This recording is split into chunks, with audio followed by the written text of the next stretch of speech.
Well, howdy doody doublers. Welcome back to another deck profile by Southern YGO's Rice. Except, this isn't my deck. I mean, I own all these cards, these are my cards, but the list I do not own. That came from a young up-and-comer, Mr. Jon Miller, who you may have seen from my Cardian deck profile like 19 years ago, whenever it was. But he's not even a part of Southern YGO, because he's a good duelist, so let's put down a nice different map for him. There we go.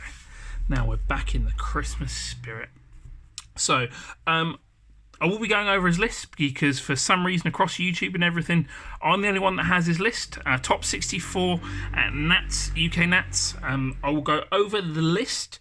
I will not explain the cards as I go. I did ask him a bunch of questions afterwards, but for the most part I'll show the cards and then I'll do maybe a bit of the explanation. We'll see how it goes.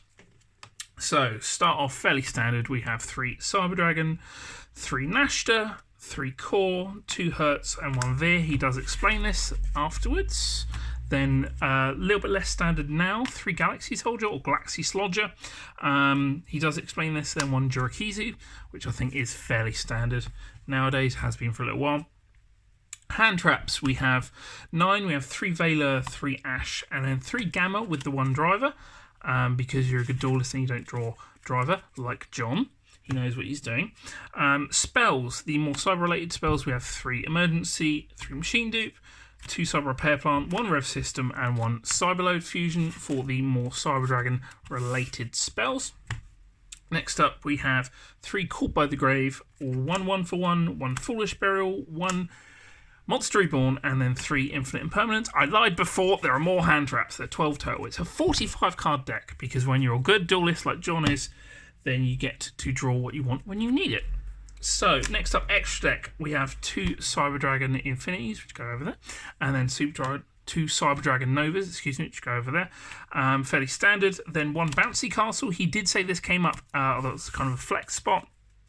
Then we have 3 Chimera Techs in 2 Mega Fleet and 1 Fortress, 1 Rampage Dragon, obviously for Cyberload Fusion, then 1 Link Karibo, 1 Seeger, 1 Phoenix, 1 Unicorn, 1 Decode Torcat, and 1 Borrowload Dragon. And that's it for the extra deck. Side deck. So we have 3 Evenly Match and 3 Can You Hold My Turtle For Me Please? Next up, we have 2 Artifact Lancia.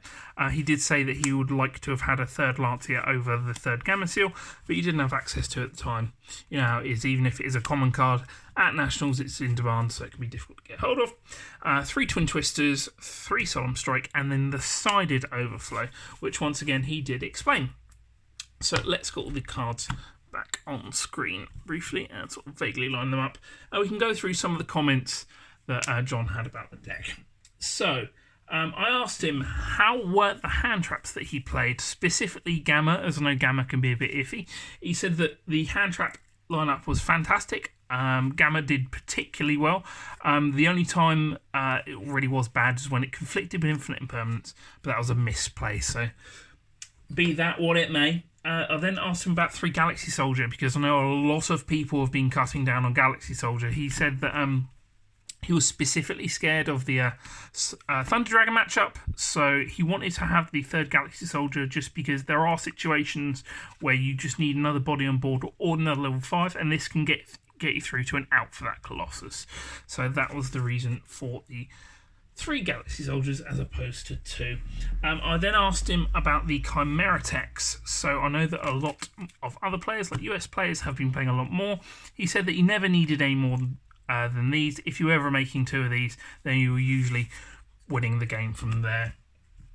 Cool. I then asked him about Pleiades, which he did say was good. It came up once, but recently it is a flex spot. It can be changed. I asked about the links in general. He said he was happy with most of them apart from Borrowload, which realistically could have been a 2nd Seeger for him.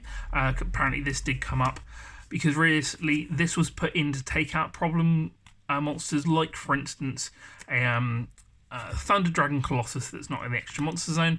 But if you can get through to this with a Colossus on the field, you already have a nuts hand anyway. Also, he said, then next up, I asked him about his matchups.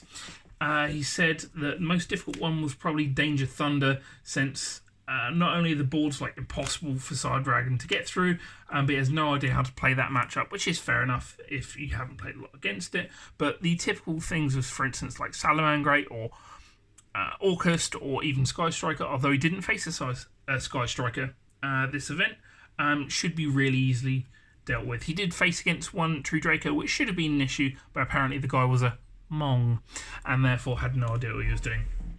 So then asked him about a couple of little things, like for instance, were there any plays that he did that were particularly good? Why only 2 hers? Because I know a lot of people have liked 3 hers for a long time. He did say that he was trying to cut cards from the 46 card deck, and the only card that he could think of was in fact 1 hers. And it worked out fine for him, so that's fine. Then why did he side overflow? Another cutting card issue, unfortunately, and it works well in the side because if you think you're going to go first, you can side it in and it does stuff. And then the last thing I said is there any sort of notable sort of plays that you could do that maybe a lot of people didn't know about?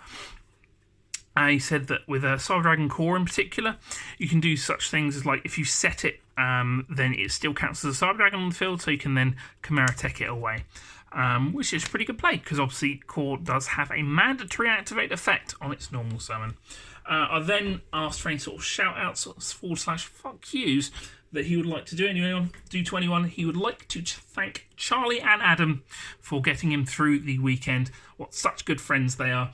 And then he would like to say a personal fuck you to the fella that beat him in Top Cup and jumped out of his fair like a fucking gimp. Cool. Well, thank you very much, and well done to Jon for topping Nationals with Cyber Dragons. Yeah. Wishing good for him in the future. Doing well. Good for our locals.